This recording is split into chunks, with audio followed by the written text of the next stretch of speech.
1947 में भारत आजाद हुआ, लेकिन भारत के आजाद होने के साथ साथ एक और बहुत बड़ा सवाल जो है सामने आकर खड़ा हो गया था कि इतने बड़े रिलीजन, लिंग्विस्टिक, कास्ट और रीजनल डाइवर्सिटी जैसे देश को एक साथ कैसे रखा जाएगा।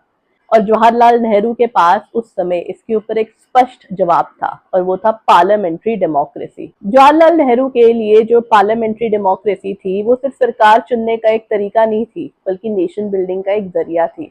उनका ये मानना था कि भारत जैसे डाइवर्स देश में कोई भी एक ग्रुप या कोई भी एक कम्युनिटी हावी नहीं होनी चाहिए, और यहाँ पर हर कम्युनिटी को पावर स्ट्रक्चर में जगह मिलनी चाहिए। और इसीलिए उन्होंने पार्लियामेंट्री सिस्टम को चुना, यानी कि प्राइम मिनिस्टर अकेले डिसीजन नहीं लेगा, कैबिनेट कलेक्टिवली डिसीजन लेगी, पार्लियामेंट सवाल पूछेगी और ऑपोजिशन आवाज उठाएगी। अब जवाहरलाल नेहरू का भारत में डेमोक्रेसी या पार्लियामेंट सिस्टम चुनने का एक और बड़ा अहम रीजन था, और वो था 1930s में अमेरिका का ग्रेट डिप्रेशन। 1930 में फ्रैंकलिन डी रूजवेल्ट ने अमेरिका को ग्रेट डिप्रेशन से निकालने के लिए बहुत सारे रिफॉर्म्स करे, लेकिन बार बार उनके रिफॉर्म्स को सुप्रीम कोर्ट ने रोका।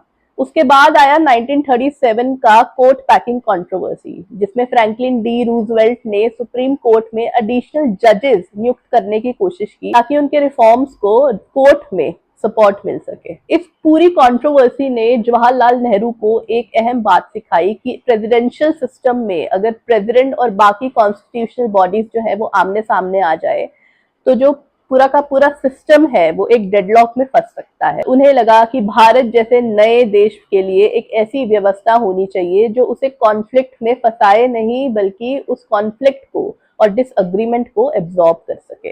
अब पार्लियामेंट्री सिस्टम में अगर सरकार के पास मेजॉरिटी है तो सरकार काम करेगी, और अगर मेजॉरिटी नहीं है तो सरकार जो है वो बदली जा सकती है।